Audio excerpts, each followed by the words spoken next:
Friends, welcome back to my channel. Last Friday అమ్మవారి కోసం పులిహోర ప్రసాదం చేశాను కదా!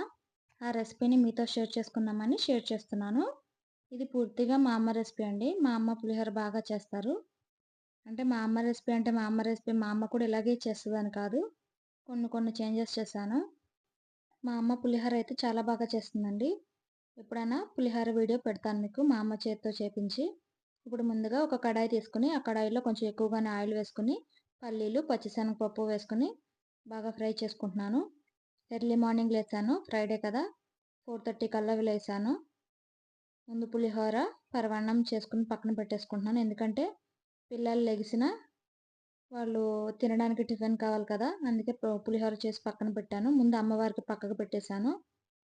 లేదంటే వాళ్ళు టిఫిన్ చేయమని ఇబ్బంది పెడతారు. ముందు వాళ్ళ పని చూసుకోవాలి మనం.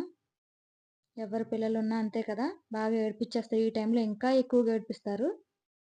అందుకే ముందు పులిహోర కలిపి పక్కన పెట్టేస్తే, ముందు అమ్మవారికి మట్టుకి సెపరేట్ వేరే బౌల్‌లోకి తీసేసాను. వాళ్ళు లెగిసి బ్రష్‌లు చేసి తింటారని ఫస్ట్ పులిహోర ప్రిపేర్ చేసుకొని, అమ్మవారి దగ్గర సర్దుకున్నాను. మిగతా వంటలన్నీ తర్వాత చేశాను. ఆ పల్లీలు కూడా వేసుకున్నాక, ఆవాలు వేసుకొని, పచ్చిమిర్చి, ఎండుమిర్చి ఇవన్నీ వేసుకొని ఫ్రై చేసుకుంటున్నాను. ఈజీగా కూడా అయిపోతది. ఎక్కువ ప్రాసెస్ ఏమి ఉండదు ఈ పులిహోరతో. మా అమ్మ అయితే చాలా చేస్తుందండి పులిహోర. మా అమ్మ చేసే పులిహోర అంటే నాకు చాలా ఇష్టం. ఏమైనా అమ్మ చేతి వంటే కదా! మనం ఎన్ని చేసుకున్నా ఆ టేస్ట్ రాదు. అన్నీ నీట్‌గా ఫ్రై చేసుకుంటున్నాను. ఎర్లీ మార్నింగ్ 4:30కే లేసాను. లేసి ఫస్ట్ ఇల్లంతా క్లీన్ చేసేసుకొని, స్నానం చేసి వచ్చి వంట ప్రిపేర్ చేస్తున్నాను. ఎంత త్వరగా లేసినా కొంచెం లేట్‌గానే అయ్యింది. ఎందుకంటే అమ్మవారి దగ్గర సర్దుకోవడం కొంచెం ఎక్కువ టైం పట్టేసింది. ఇప్పుడు అన్నీ ఫ్రై అయిపోయినాయి కదా! కరివేపాకు కూడా వేసుకుంటున్నాను. ఇంగువ కూడా ఏసుకోండి. ఇంగువ ఏసుకోవడం వల్ల మంచి టేస్ట్ వస్తుంది పులిహోరకి. ఇంగువ, కరివేపాకు, క్యారెట్టు, కొత్తిమీర, అల్లం వీటితో చేస్తుంది మా అమ్మ. ఇంగువ ఏస్తున్నాను. మీరు కూడా పులిహోరలో ఇంగువ ఏస్తారా? వేయకపోతే ఒకసారి ట్రై చేయండి. ఆ స్మెల్ ఇష్టం లేనోళ్ళు స్కిప్ చేసేయండి. వీటన్నిటిని పక్కకు తీసేసుకున్నాను.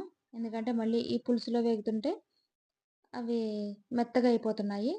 అందుకని వీటినన్నిటి పక్కకు వేసేసుకొని ఇప్పుడు చింతపండు పులుసు వేసేసుకుంటాను. ఈ చింతపండు పులుసు కొంచెం ఫ్రై అయితే సరిపోతుంది.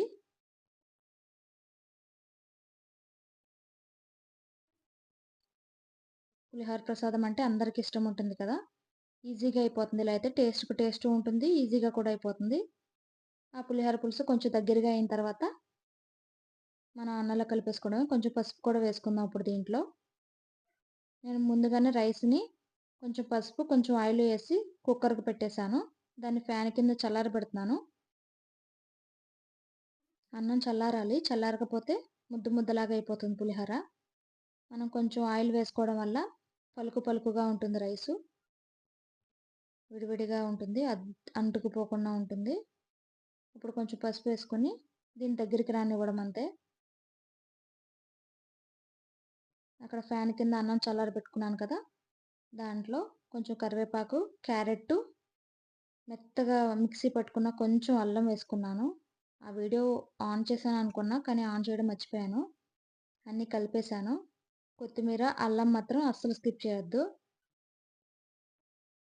చాలా బావుంటుంది. క్యారెట్ అలా సన్నంగా తురిమి వేసుకోండి. ఇప్పుడు వీటన్నిటిని కలిపేసుకోవడమే. ఓ పక్కన పులిహోర పులుసు అవుతుందక్కడ. మా వాళ్ళు ఎక్కువగా పులుపు తినరు కాబట్టి నేను మీడియంగానే యేసుకుంటాను. మరీ అంత ఎక్కువేసుకోను. ఈ 2 డేస్ అయినా ఉంటుందండి. జర్నీకైనా తీసుకెళ్ళొచ్చు ఇలా చేసుకొని. నేను చేశానుగా నెక్స్ట్ డే కొంచెం ఉంది. అయినా ఏం పాడవలేదు. తెలుసు కదా పులిహోరకి పులుపు ఉంటది కాబట్టి ఒక 2 డేస్ అయినా ఏమవ్వదు. మనం ట్రైన్ జర్నీకైనా ఇలాగే తీసుకొని వెళ్ళొచ్చు. క్యారెట్టు, కొత్తిమీర, అల్లం వేయడం వల్ల మంచి టేస్ట్ వస్తుంది పులిహోరకి. మీరెప్పుడైనా ఇలాగే చేశారా? ఇలా వేస్తారా? వేస్తే గనక కామెంట్ బాక్స్‌లో తెలియచేయండి. నాకు ఫస్ట్‌లో పులిహోర చేయడం అసలొచ్చేది కాదండి. తర్వాత ఫోను జేసి అమ్మనడిగి చేసేదాన్ని. నేను అమ్మనడిగిన రెసిపీసొచ్చి ఈ పులిహోర ఒకటి, బీరకాయ కర్రీ ఒకటి, అదొకటి అస్సలు వచ్చేది కాదు. చారు తాలింపు అవి వచ్చేది కాదు. మ్యారేజ్ అయిన ఫస్ట్‌లో ఇవన్నీ ఫోన్ చేసి అక్కని గాని, అమ్మని గాని అడిగి తాలింపు వేసేదాన్ని. చారుకి తాలింపు రాదు. అసలు తాలింపులో ఏమేమి ఏస్తారనేది కూడా తెలీదు నాకు మ్యారేజ్ అయిన ఫస్ట్‌లో. ఎవరికైనా అంతే కదా! కొంచెం ఎక్స్‌పీరియన్స్ అవ్వగా ఇంక మనమే చెఫ్స్ అయిపోతాం. మా వాళ్ళకి కొంచెం నచ్చాలంటే నేను కొంచెం చిన్నపాటి రీసెర్చే చేశానండి వంటల్లో. ఎందుకంటే ఏది వండినా దానికి పేర్లెట్టడానికే చూస్తారు మా వాళ్ళు. దానికోసం అన్ని రీసెర్చ్‌లు చేసి కొంచెం కొంచెం టెక్నిక్స్ నేర్చుకున్నాను. ఇప్పుడు పులిహోర పులుసు కూడా వేసేసుకుంటున్నాను. ఎంత భయమేస్తదో ఈ పులిహోర పులుసేసినప్పుడు. ఎందుకంటే కొంచెం ఎక్కువైనా ఎవ్వరు టచ్ చేయరు మళ్ళీ. మాకొద్దు పులుపు ఎక్కువైపోయిందని చెప్పేస్తారు. అందుకని చూసుకొని చూసుకొని వేసుకుంటాను.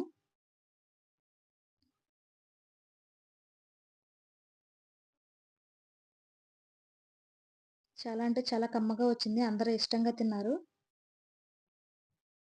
మీరేమేం ప్రసాదం చేశారు? కామెంట్ బాక్స్‌లో తెలియచేయడం మాత్రం మర్చిపోవద్దు. నా ఛానల్‌ని చాలామంది ఎక్కువగా చూస్తున్నారు గానీ లైక్స్ అయితే చేయట్లేదు. మీరు చూసిన వాళ్ళందరూ లైక్ చేయడం వల్ల నా ఛానల్ అయితే బాగా ఇంప్రూవ్ అవుతుంది.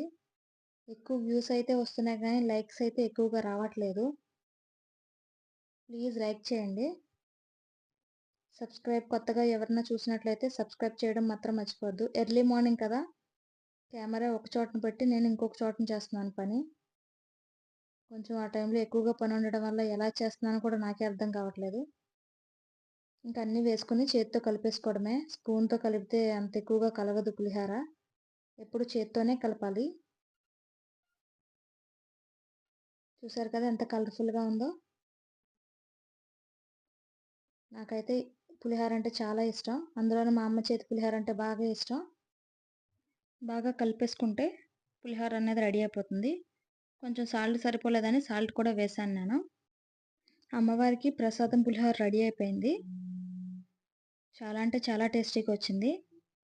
Thank you for watching friends. Thank you so much. Bye friends.